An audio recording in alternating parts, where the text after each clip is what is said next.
ক্ষমতায় সেই আন্তর্জাতিক আদালত দখলে নিল বিএনপি। এর মধ্যে সন্ধ্যায় বহিষ্কার করা হলো চিফ প্রসিকিউটর তাজুল ইসলামকে। এজন্য শেখ হাসিনার পথেই হাঁটছে বিএনপিও। ক্ষমতায় বসার এক মাসের মধ্যেই পতনের ডাক আসতে পারে ছাত্র জনতা।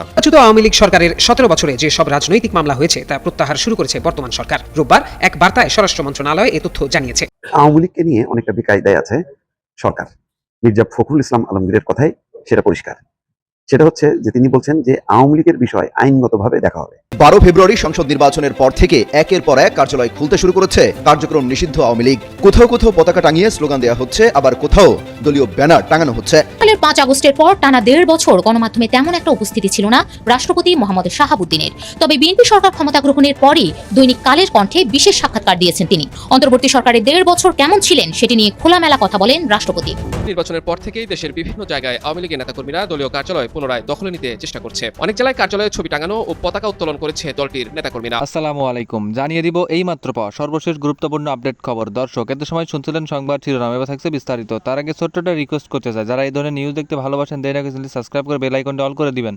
তাহলে কথা লম্বা না করে চলুন ভিডিওটি শেষ পর্যন্ত দেখতে থাকি। আন্তর্জাতিক অপরাধ ট্রাইব্যুনালের প্রবল প্রতাপশালী চিফ প্রসিকিউটর তাজুল ইসলামকে অপসারণ করা হলো। তাজুল ইসলামকে যে অপসারণ করা হবে সেটা রোববার থেকেই শোনা যাচ্ছিল।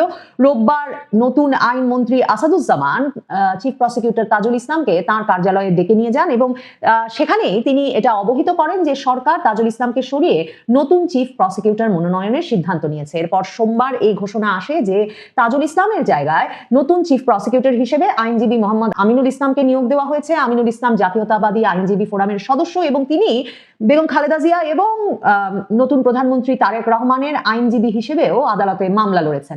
তারেক রহমান বিএনপির অত্যন্ত বিশ্বস্ত এবং একেবারেই এই রাজনীতির সঙ্গে সংশ্লিষ্ট আমিনুল ইসলামকে তাজুল ইসলামের জায়গায় যে স্থলাভিষিক্ত করা হলো, তাজুল ইসলাম বিষয়টাকে বেশ স্বাভাবিকভাবে নিয়েছেন বলে মনে হলো। তিনি সংবাদ মাধ্যমের সামনে তার প্রতিক্রিয়ায় বলেছেন যে এটা খুবই স্বাভাবিক যে নতুন সরকার এসে তাদের পছন্দের ব্যক্তিদেরকেই গুরুত্বপূর্ণ স্থানে বসাতে চাইবেন। এবং তাজুল ইসলাম সংবাদ মাধ্যমের সামনে এসে বলেছেন আজকে একটা আনন্দ নিয়েই যাচ্ছি, কারণ তিনি বলেছেন নতুন চিফ প্রসিকিউটরও তার দায়িত্বে সফল হবে বলে তিনি আশা করছেন।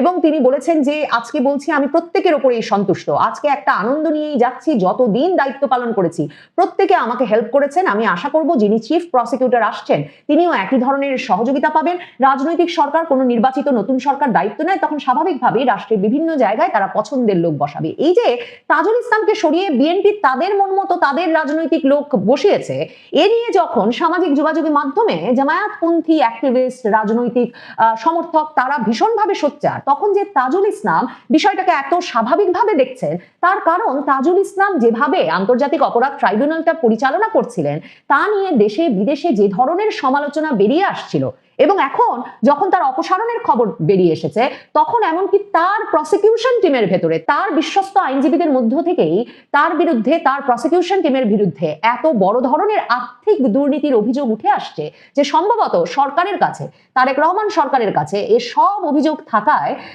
তাজুল ইসলাম বুঝেছেন যে তাকে এই অতি গুরুত্বপূর্ণ পদ থেকে একরকম মানে সরে যেতে হবে, না হলে সরকার তার বিরুদ্ধে নানা রকম ব্যবস্থা নেওয়া শুরু করতে পারে এবং সেটা তার আইনজীবী হিসেবে ক্যারিয়ার কিংবা তার ভবিষ্যৎ রাজনৈতিক ক্যারিয়ার কোনো দিকেই আসলে মঙ্গলজনক হবে না। তাজুল ইসলাম তাই সম্ভবত আনন্দ নিয়েই চলে যাচ্ছেন বলে সংবাদ মাধ্যমের সামনে হাজির হয়েছিলেন। তাজুল ইসলাম 2024 সালের সেপ্টেম্বরে যখন অন্তর্বর্তীকালীন সরকারের দ্বারা আন্তর্জাতিক অপরাধ ট্রাইব্যুনালের চিফ প্রসিকিউটর নিযুক্ত হন, তিনি একরকম নিজের মতো আন্তর্জাতিক অপরাধ ট্রাইব্যুনালের আইনটা সাজিয়ে নিয়েছিলেন। মানে দেশে বিদেশে আইন বিশেষজ্ঞরা প্রশ্ন তোলেন যে আন্তর্জাতিক অপরাধ ট্রাইব্যুনাল আইনটি যখন যুদ্ধাপরাধ, গণহত্যা এসবের বিচারের জন্য গঠিত হয়েছিল বা প্রণীত হয়েছিল তখন 2025 সালে তাজুলের ট্রাইব্যুনাল যে এসে একটা অধ্যাদেশের মাধ্যমে সে আইনের একেবারে মৌলিক কাঠামোতে পরিবর্তন এনে আভ্যন্তরীণ রাজনৈতিক সংঘর্ষের ঘটনা তদন্ত এবং বিচারের ভার আন্তর্জাতিক অপরাধ ট্রাইব্যুনালকে দিয়ে দিল, সেটা কতটা সংবিধান সম্মত হয়েছে, সেটা কতটা আইনসম্মত হয়েছে। এবং দেশি বিদেশি অনেক আইন বিশেষজ্ঞ মনে করেন অধ্যাদেশের মাধ্যমে পরিবর্তনের ফলে যে আইন দ্বারা এই বিচার কাজ পরিচালিত হয়েছে গত 17-18 মাস ধরে, আদালতে মামলা উঠলে সংবিধানে এই আইনের কোনো স্বীকৃতি নেই এই মর্মে এই পুরো বিচার কাজও বাতিল করে দেওয়ার সুযোগ রয়ে গেছে।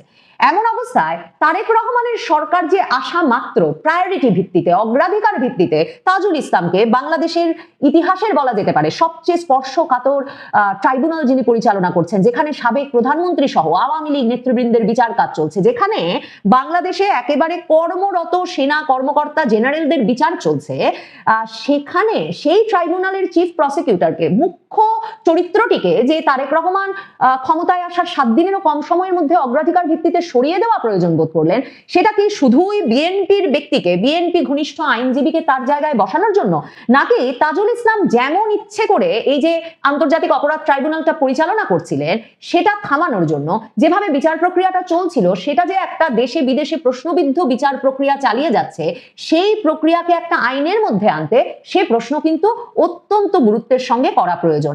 এখন তারেক রহমান কি বিচার নিয়ে, শেখ হাসিনার বিচার নিয়ে যে এত এত প্রশ্ন উঠেছে, সে বিচার নিয়ে প্রশ্ন কমাতে, সেই সব প্রশ্নের নিরসন ঘটাতে তিনি যে আইনের শাসনের প্রতিশ্রুতি দিয়ে এসেছেন সেই প্রতিশ্রুতির অংশ হিসেবে তাজুল ইসলামকে সরিয়ে দিলেন কিনা, এবং এই আন্তর্জাতিক অপরাধ ট্রাইব্যুনালের পুরো মামলা, বিচার কাজ, তদন্ত প্রক্রিয়া এগুলোকে একটা স্বচ্ছতার মধ্যে তিনি নিয়ে আসতে চান কিনা, সে কারণেই তাজুল ইসলাম এবং তার প্রসিকিউশন টিমের অপসারণ কিনা, সেটা দেখবার জন্য অপেক্ষা করতে হবে যে কিভাবে তারা পরবর্তী সময়ে বিচার কাজটা পরিচালনা করেন।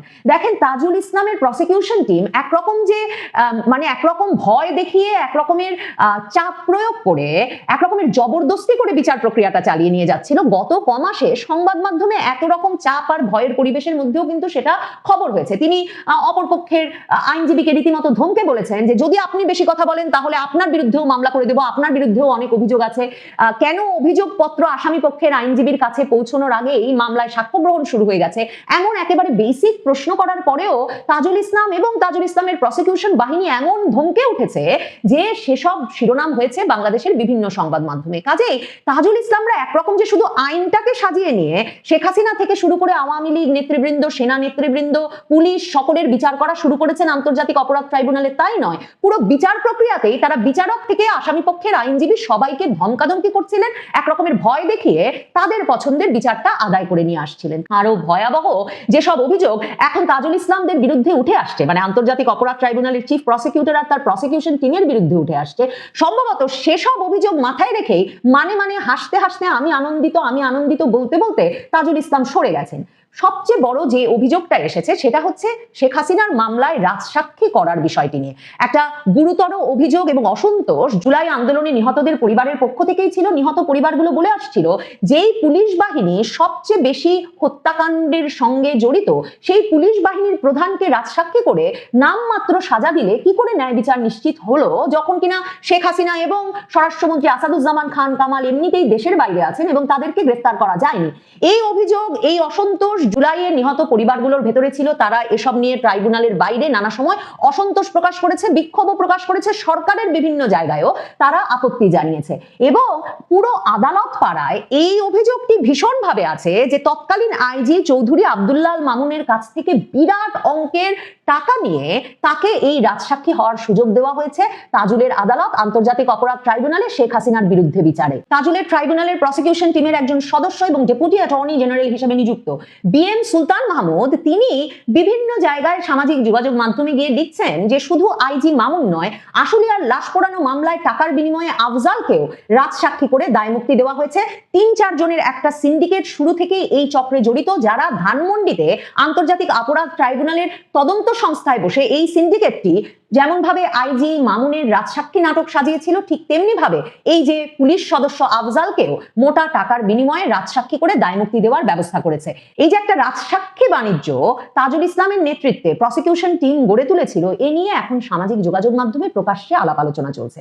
সম্ভবত এই বড় আর্থিক দুর্নীতির খবর খুব স্বাভাবিকভাবেই বিএনপি ঘনিষ্ঠ আইনজীবীরাও জানেন, অ্যাটর্নি জেনারেল আসাদুজ্জামান যিনি এখন আইনমন্ত্রী হয়েছেন তিনিও জানতেন। কাজে এই সবকিছু মিলিয়ে এই আর্থিক দুর্নীতির অবসান ঘটাতে এবং আন্তর্জাতিক অপরাধ ট্রাইব্যুনালের পুরো বিচার প্রক্রিয়াকে একটা যথাযথ প্রক্রিয়ার ভেতরে নিয়ে আসতে প্রিয় দেশবাসী, আপনারা যে যেখান থেকে ভিডিওটি শুরু থেকে শেষটা আমাদের দেখছেন, আপনাদের সকলকে জানাই অসংখ্য ধন্যবাদ। যদি ভিডিওটি ভালো লেগে থাকে অবশ্যই সবার কাছে শেয়ার করে দিবেন, তাহলে সবাই সুস্থ থাকবেন, ভালো থাকবেন। পরবর্তী কোনো নিউজে দেখা হবে। আসসালামু আলাইকুম।